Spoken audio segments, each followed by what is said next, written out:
This is going to hurt. Secret Diaries of a Young Doctor. Why do people choose to study medicine? In 2015, Adam Kay's name was removed from the medical register because at that time he had not been practicing medicine for 5 years. This fact upset him, but also gave him the right to stop keeping tons of medical reports at home. But after reviewing records and recalling the experience, Adam decided to share them and demystify the medical career for people from other spheres. How do you become a doctor? What pitfalls arise in their professional path? Is saving people's life the greatest challenge doctors face? Soon you will find out the answers to all these questions. By the way, when talking about choosing medicine as their vocation, most students voice three main reasons: the desire to follow their parents' careers, the influence of pop culture, Hello House series, the aspiration to develop cures for deadly diseases. Adam's father influenced his choice, and school, whose graduates usually became doctors, lawyers, and politicians. After 6 years of study, becoming a doctor no longer seemed so cheerful and easy, and the beginning of his practice completely dispelled his naive expectations. Nevertheless, 6 years in the hospital helped Adam Kay develop his strategy for practical work as a doctor. His insights, jokes, patient stories, and advice will be helpful and intriguing for medical professionals and those curious about what's going on in the minds of those mysterious people donning white coats. The core of medical practice. The life of a junior doctor is full of entirely different experiences. On one hand, they must constantly follow doctors, observe how they make diagnoses, and communicate with patients. Also, they have many night shifts, and in case of an emergency, they have to demonstrate in practice what they have learned at university. On the other hand, they also witness funny situations. For example, on the first day, Adam Kay was given access to his new email, atom.k@nhs.net. But then, if something went wrong at work, he could blame some guy named Atom instead. The start of practice is also a chance to meet unique patients. One day, fate brought Adam face to face with an extraordinary man who wore his shirt as a coat and joined the doctors during their morning rounds, trying to take an active part in their discussions. You may think this person also had a medical career, but no, the patient decided that he knew everything about diseases just as well as doctors. At the same time, Adams' work contained tragic moments. As a junior doctor, he witnessed his first death due to esophageal vein dilatation. Seeing the bleeding, he immediately called his registrar, Hugo, but even he could not help the patient. While Hugo had experienced such situations more than once, Adam was shocked. That day he smoked for the first time. These situations are the aspects of a doctor's job often overlooked by society. Death becomes a regular part of their routine. Can they get used to the people around them dying more often than in everyday life outside the hospital? Do they ever stop blaming themselves for not doing enough to save patients? No one will give an unequivocal answer to these questions. But the fact remains each loss impacts doctors' lives and affects their emotional health. And after such stress, it is hard to take a day off and then return to work as if nothing had happened. A medical specialization provides the necessary career focus. After a year at the hospital, Adam Kay became a senior house officer. Did hospital management begin to demand more from him? Rather yes than no. Did he earn more? Rather no than yes. Also, the time to choose a specialization was approaching. After weighing all the advantages and disadvantages of different directions, Adam focused on obstetrics and gynecology. Thus, he jokingly considered himself the complete antithesis of geriatricians. They deal with ailments of older adults while he increases the population. For 3 months, Adam was present at 15 caesarean section operations and observed the work of surgeons. Colleagues have offered him the opportunity to operate, but he only agreed when he was utterly confident in his knowledge. No matter how focused he was on the process, the realization that he was working with a real person and helping a new life be born surpassed anything else. Through his work in the department, he also got to know neonatologists who study the development and diseases of babies. Thanks to their meticulous attention to the first weeks and months of infants' lives, doctors know how to help those born during the early weeks of pregnancy. And so, over the past 50 years, the mortality rate of premature babies has dropped from 90% to less than 10. That year, Adam managed to save a human life. It happened in a rather unusual way.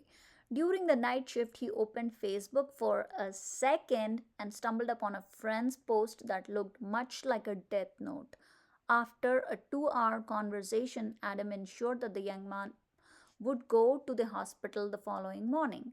Since then, the junior doctor has stopped complaining about having to work when everyone else is sleeping. Did you know one day after his shift, Adam fell asleep in his car in the hospital parking lot? When he woke up, he realized his next shift would start soon and inadvertently saved time getting ready. Difficulties allowed doctors to test their values. After a year as a senior house officer, Adam Kay sought to diversify his experience and transferred to another hospital.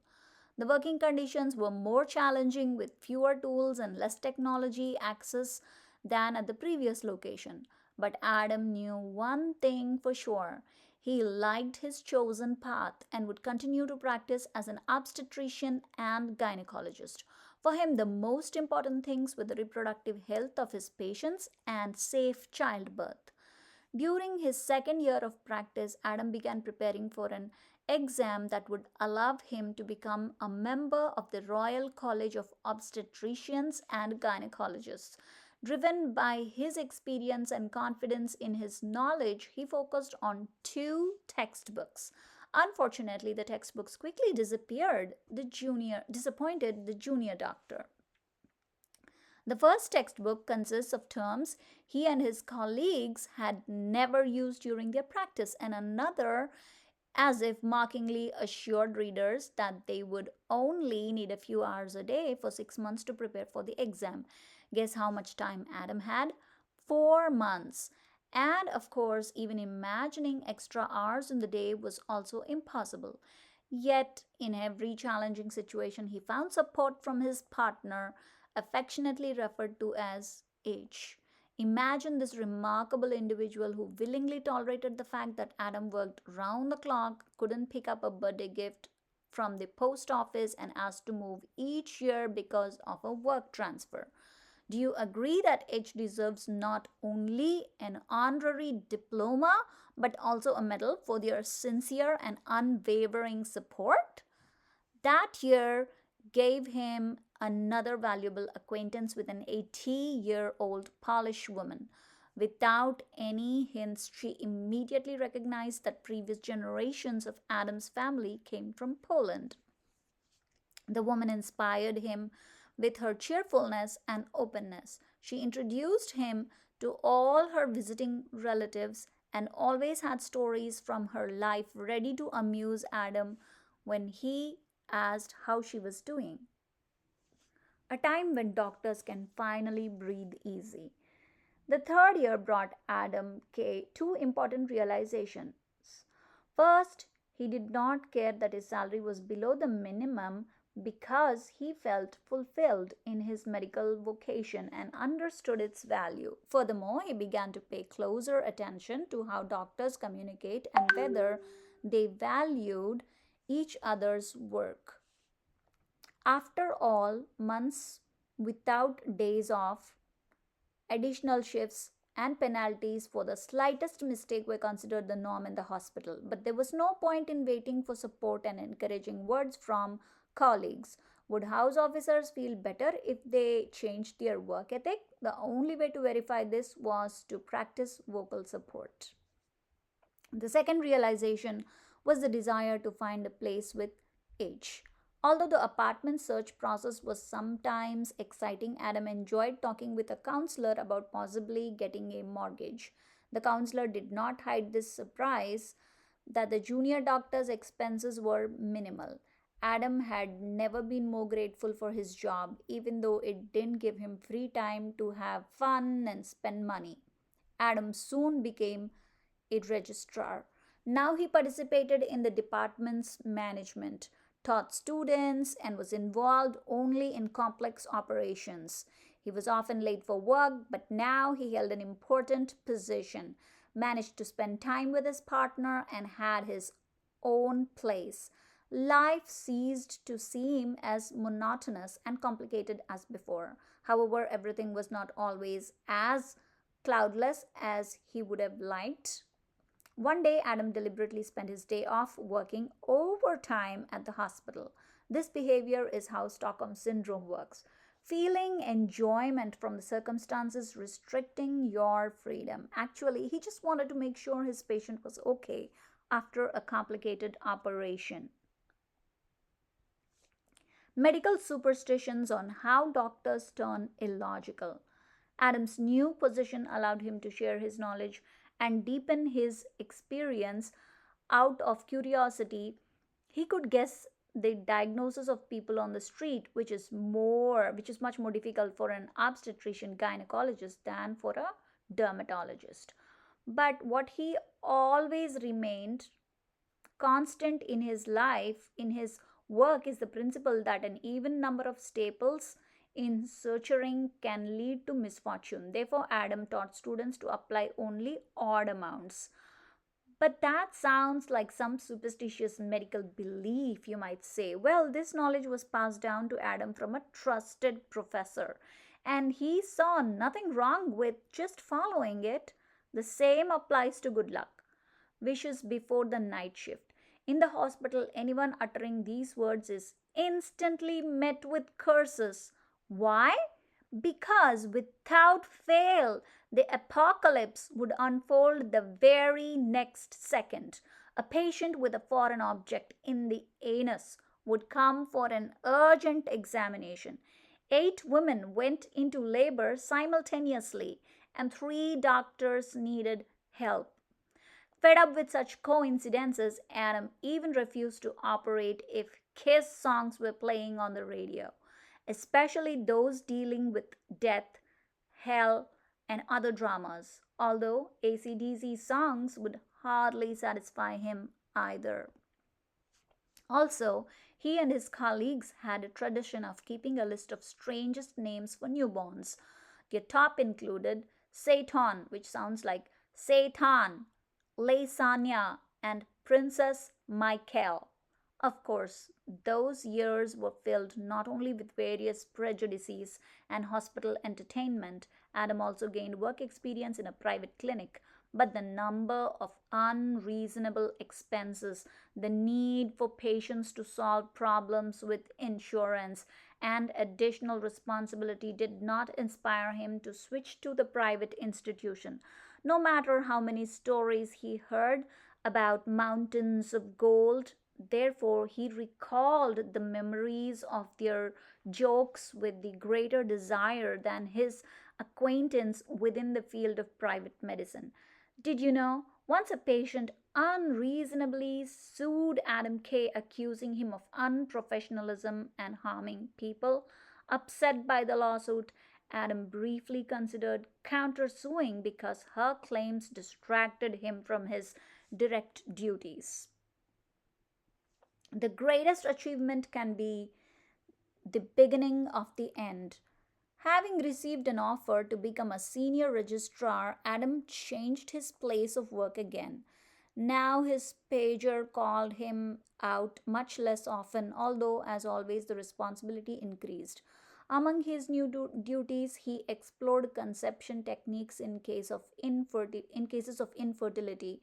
But luckily, the old familiar traditions also remained. His friends called him, sent text messages, and even sent photos to ask him for advice about their diagnosis and health problems. One day, a student approached him with the same request after a lecture. Amazed by his courage, or perhaps insolence, Adam examined the man's genitals and discovered he was somehow trying to stop a working fan with his penis. Of course, you can try to guess who won that contest, but what was unequivocally clear, the student had to be stitched up and banned from reading stories about Don Quixote, who competed with windmills. The field of medicine has its own wheel of life. If you put in that much effort to get into college, you should graduate. When 6 years are behind you, it's time to start practicing. For junior doctors, the position of senior house officer is the fulfillment of all dreams. The officers, in turn, desire the registrar's role. Does the registrar consider himself the happiest? Of course not, because they see the opportunity to become a consultant as early retirement and a chance to finally enjoy life. Not everyone manages to navigate this path successfully, and many doctors may be surprised when one of their colleagues decides to leave medicine.